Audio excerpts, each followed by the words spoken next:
Before we get started, I wanted to tell you about our 2026 reading challenge. It's a simple, nostalgic way to be intentional with your reading and to dream about the year ahead. One book per month with options for you as an individual or for your family. If you love lists and cozy reading plans, this one's for you. You can download the challenge now.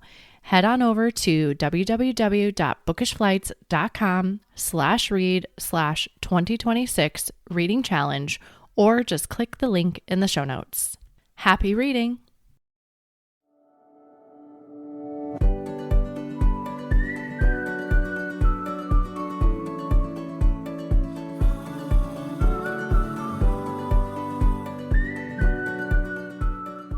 Hi, I'm Cara Infante, and this is Bookish Flights, a podcast where we tell our stories through our favorite books. Each episode features a bookish guest where we will talk about reading, life, and the seasons we're in, all through a thoughtfully paired book flight of recommendations for you. If you're looking for meaningful book recommendations and a space to slow down, you're in the right place. In today's episode, I am chatting with Karen Winn. Karen is the author of two novels, The Society That Came Out Yesterday and Our Little World, published by Dutton Penguin Random House. She earned her MFA from Fairleigh Dickinson University. For her undergraduate studies, she attended the University of Pennsylvania, where she may or may not have belonged to a secret society. Writing is her first love and second career. She worked as a nurse for many years. Karen lives in the charming Beacon Hill neighborhood of Boston with her husband, two children, and their 100-pound Bernedoodle. Welcome to the show, Karen. Hi, Kara. Thanks so much for having me. I'm so excited to be here. Yes, I am so excited to have you. Listeners, I just finished The Society last week, and I was telling Karen that I was wandering around the house with this book. It's one of those that you're not going to want to put down, so don't be intimidated by the thickness of it because you will fly through it because you want to know what's happening. Thank you. Yeah. Well, I feel like we are so much more than our bios. So can you tell us a little bit about who you are? Sure. So yeah, I mean, briefly, we were just talking about this, how we are mothers, first and foremost. So I have two children, a 10-year-old daughter and a 13-year-old son, who take up a lot of my attention, energy in the best ways possible. Yeah. We are actually, my son is later today. He's at a school that only goes through eighth grade. So we're applying to high school, and Okay. that whole song and dance. And it's just busy time of year, but all good things. And I'm actually originally from New Jersey, Okay. which is where my first novel was set. It was set in a fictionalized version of my hometown. And now my second novel, but I've been in Boston now for almost 20 years. And so the Okay. second novel is set in Boston in this neighborhood that we moved to when my son was in kindergarten and he's in eighth grade now. And it's this beautiful. Have you been to Boston? I have, Yeah. but I was in college at the time, so I'm like, Okay. I don't remember. I know we went to a game at Fenway, but Okay. I'm like, I couldn't tell you outside of. I remember like a really historic shopping area. Uh-huh. Like, I don't know if I know the name of it though. Like, there's the Cool. memory At fog. Faneuil Hall, maybe. Yeah, But it yes, was beautiful. going to visit places in college is a bit different. Yes. So yeah, so it's this beautiful historic neighborhood with cobblestone streets and gaslit lamps and red brick buildings and townhouses, and you kind of feel like you um, step back in time when you're walking these streets. It sounds iconic. It's beautiful. Yeah. And yes, I'm still a nurse. I'm a nurse practitioner, worked for a long time and now keep up my license, kind of keep my foot in the door with various like healthcare consulting things and some research projects. But my primarily, primarily, I would say these days that the medical elements that I do are creating medical fictional scenarios in my writing. So. Yeah. I love that you're talking about that because we've talked about that quite a bit on the show because There's so many of us that I think have had to pivot in our life, right? We start out with one career, and I think we naively think that we're going to stay in that job forever, right? Like, I'm a physical therapist, I'm going to be that forever. And Mhm. then life just has a way of being like, nope, not happening. Yes. But I think it's so important to think about your skills in a different light, right? Like, I'm not trained just as a physical therapist. These skills can translate to so many other things, but I think we put ourselves in that box initially. Yes. I think it is a little scary almost to embark on something different. For a long time, um, for a long time, writing was almost like my dirty little secret. Like I would tell people, right? Like people would be like, well, what do you do? And I'd be like, well, I'm a nurse, but I like to write. Yeah. I couldn't even say I'm a writer. It would be like, I like to write. Yeah. And then, at some point, you start to become that other identity. And it takes, just like the first career you did, it takes time and practice and just experience and commitment. So, Yeah. Yeah. And I think, if you'll surprise yourself, just keep trying it, keep putting one foot in front of the other. I mean, as I was telling you, season 4 starts tomorrow. And I sit back and I think, I'm like, wow, I've been doing this for 3 years consistently, which I would have never, like, way back then. mhm. Funny fact, actually, we went to Arizona, and I had already, this podcast was coming to fruition at that time, but I was getting the website going. So I had something to post things to. And we got the stomach flu in Oh, Arizona. oh, And you know how getting the stomach flu on vacation is. And I spent, I think, 2 days in the bathroom with whatever kid was throwing up at that time. But I had nothing else to do. So all I did was work on this website outside of taking care of my children. But I was like locked in a bathroom. And thankfully, my mom was with me. So she was able to care for whoever wasn't sick. Mhm. But yeah, I'm like, I just sit back and think, I'm like, what came out of this, like, 48 hours of brutal? Yeah. Well, And here we are. congratulations. That's quite a feat, 4 years. Yeah. But I mean, to my point, think about your skills in many different ways. Have you found, like, in surprising ways, that your nursing skills have translated? Oh, absolutely. I think, um, I think first of all, that my years of nursing experience have made me a better writer because I think about my characters in this holistic way.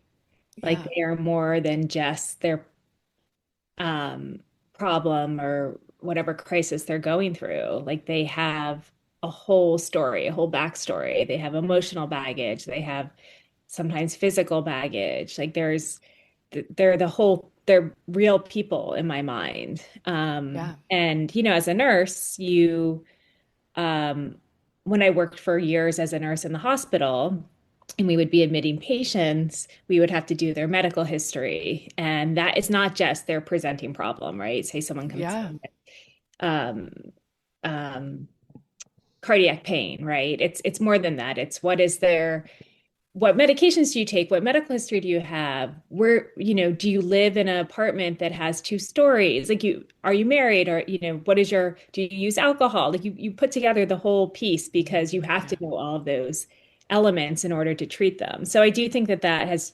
translated to my writing, in terms of thinking about my characters and crafting them. Um, yeah.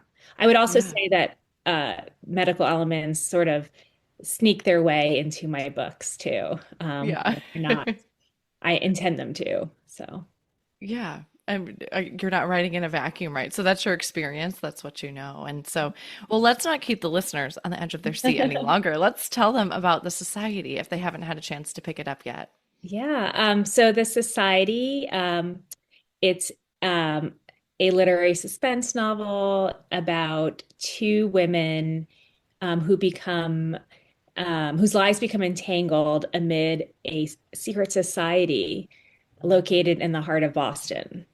It's a twisty tale. There's Vivian, who's this 40-something-year-old antique store owner who comes from family money, but through a series of unfortunate circumstances, finds herself suddenly in financial dire straits. And she gets this idea to basically hunt down this family lore that she is the descendant of the Knox Society, which is this elite, notorious secret society in Boston, in the neighborhood that she lives in Beacon Hill. And then there's Taylor, who's this 20-something-year-old nurse who recently moved to Boston. See, she's a nurse. And recently moved to Boston and in hopes to sort of have a better life. And she comes here with stars in her eyes and is hoping to be, it's a place that's held allure for her because her mother also took off and went to Boston when she was younger. And so she comes to Boston. She grew up in a touristy town in the Outer Banks, North Carolina, always looking at wealth from the outside. And she comes here and is hoping to sort of like immerse herself in it. And it has not proved to be the experience. And so she feels she's been here for about 5 months and she feels very much like an outsider and always still looking at wealth from the outside, this time through the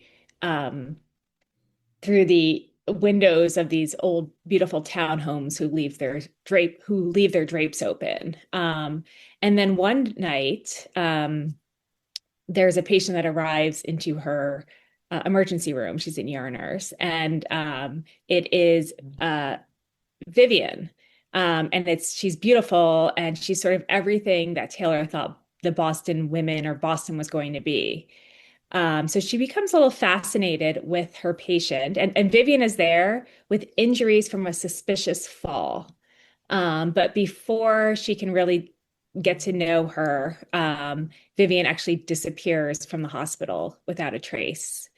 And Taylor's follows the thin trail and essentially ends up working at the Knox Society to, find out what really happened to Vivian. And Vivian, when she had, I should back up one moment. And when Vivian decided to chase this family lore, she she ended up, she actually does business with the Knox because, as I said, she's an antique store owner. Yeah. So she would source pieces for them through the year. So she kind of had somewhat a relationship with one of the members there. But when she goes knocking on their door, under the guise of returning actually a piece that she had restored for them, she meets a member, Peter Wales, who is this handsome member, and they begin dating. And she ends up sort of maybe finding more than she bargained for. It's told in dual point of view, two timelines, both of their stories. And there's also a third point of view that briefly pops in because as I was writing this story about basically two outsiders to the secret society, I realized that I needed an insider point of view. Yeah.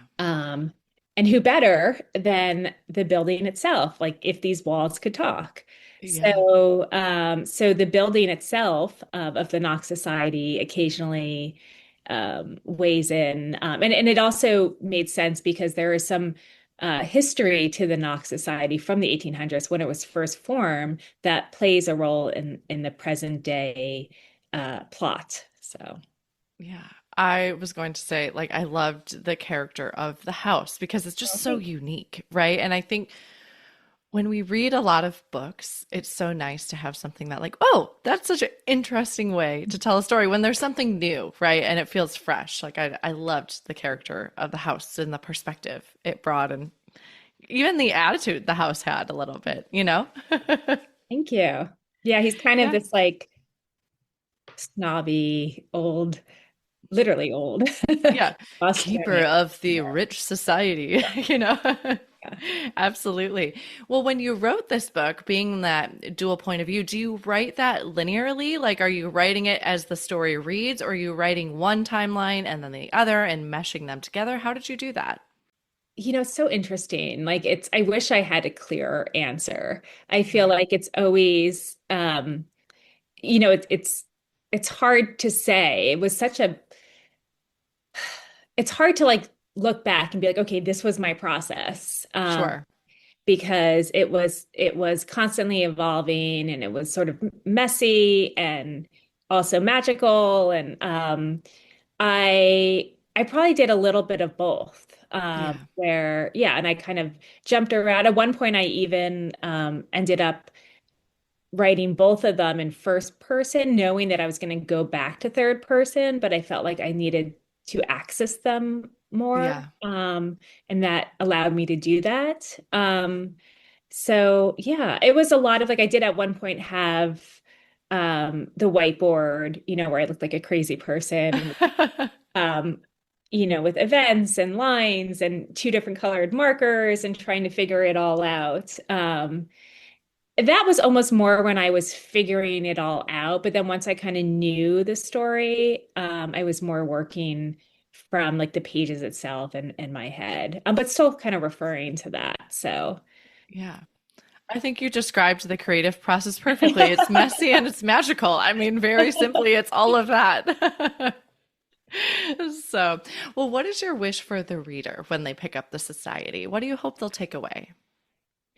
I hope that they just enjoy it. Like, I hope Yeah. that they are turning the pages and just kind of enjoying it. It's an entertaining read. Yeah. And I hope that that comes through. And I hope, yeah, I just hope that and maybe that they find one of the characters over the other that they identify with more. That's always fun to hear. But yeah, basically, I just want them to have a good time with this book. Yeah. What did you learn about yourself through writing it?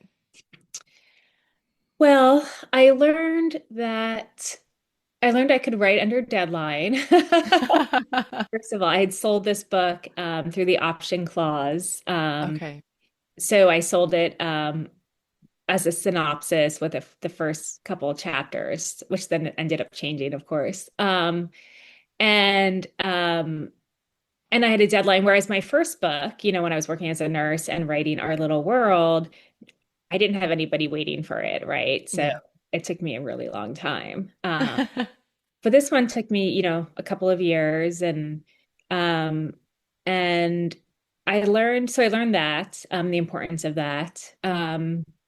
I learned that I could write dual point of view and across a couple of different timelines.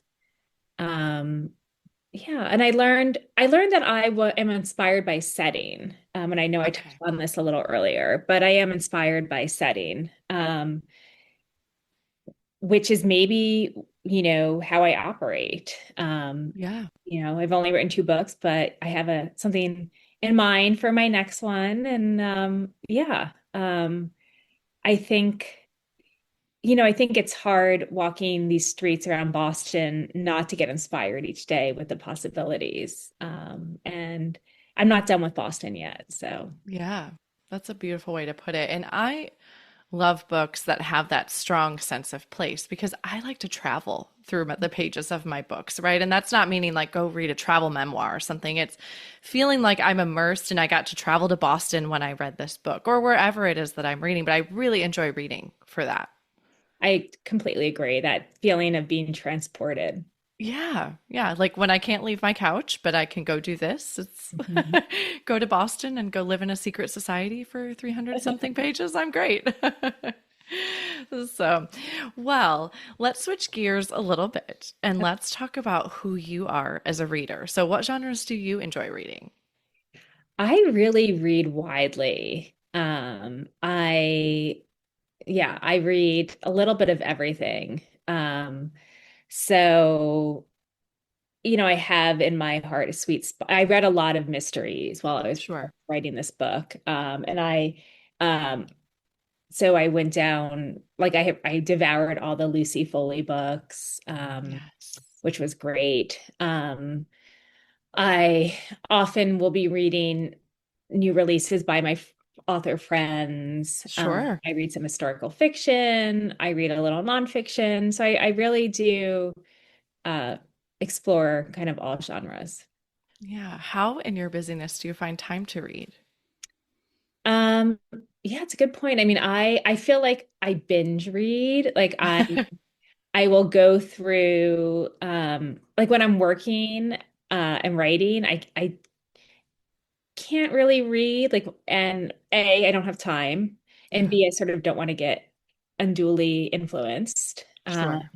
So, but when I'm in between, then I just like will like almost devour books like I'm hungry, you know. Yeah. I'll just fly through them. And then so I'm not always reading a book. But then when I'm reading, I'm like reading a lot. So yeah. Yeah. And then I You're in listen it. too.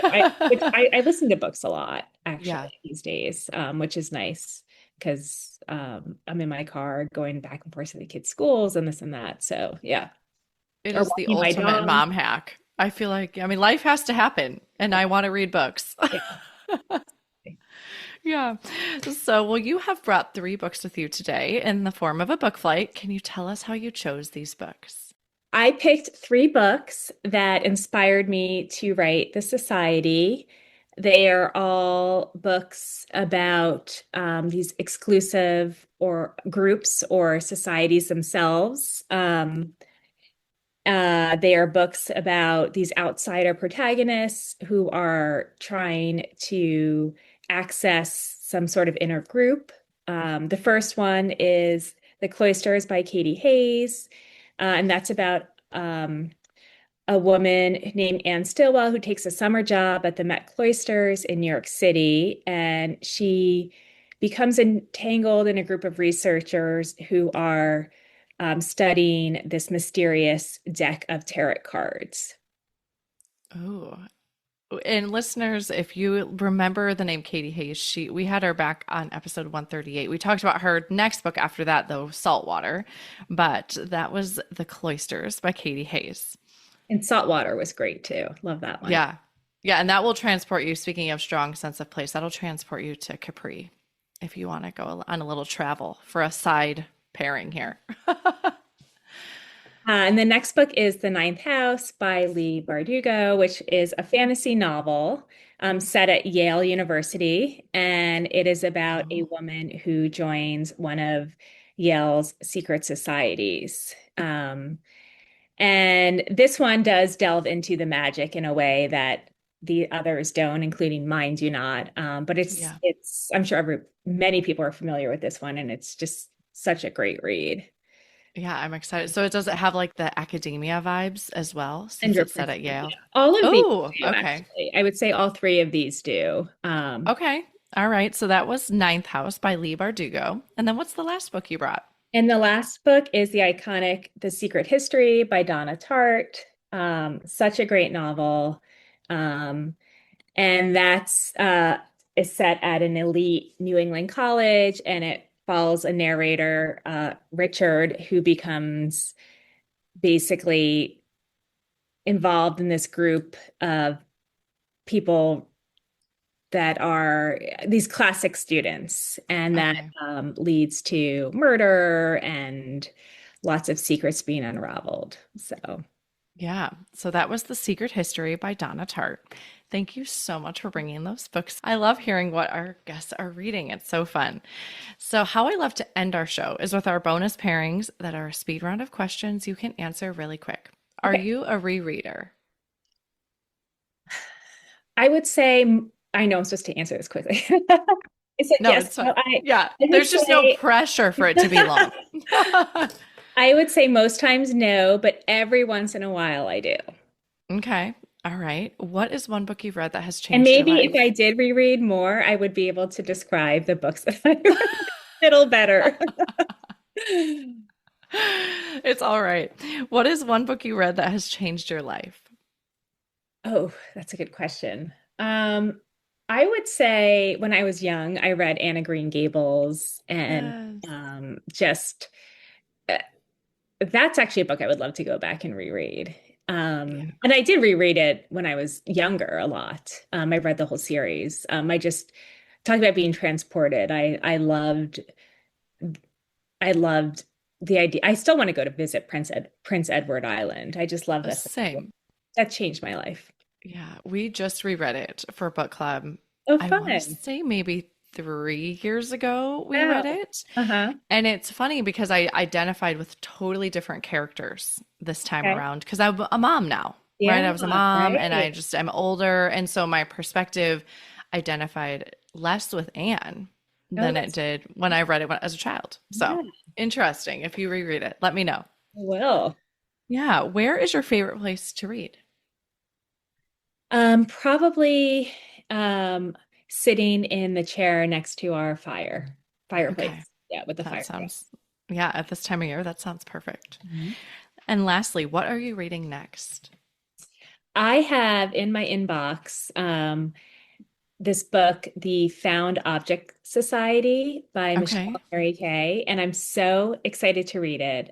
We actually connected on Instagram, and we actually share the same publicist. And yeah, so I am about to crack that open, and it comes out in February. So next, Okay. yeah. All right. Oh, exciting. Well, thank you so much for coming on the show with us this morning. I know your time is precious and I appreciate all you've given me. Thank you so much for having me. I love chatting with you. Yes, you're welcome. Thank you so much for listening to this episode today with Karen Winn, including her book flight of secret societies with outside protagonists. We'd love to hear what other books you'd pair with this book flight at bookishflights.com. If you enjoyed the show, please head over to Apple Podcasts and leave a review. Your review not only helps the show, but it also helps the podcast to reach others. Make sure you are subscribed on Apple Podcasts or Spotify to make sure you will not miss an episode. That's it for today. Thank you so much for listening. As Emma Thompson said, I think books are like people in the sense that they'll turn up in your life when you most need them. Cheers to you, dear readers. Until next time.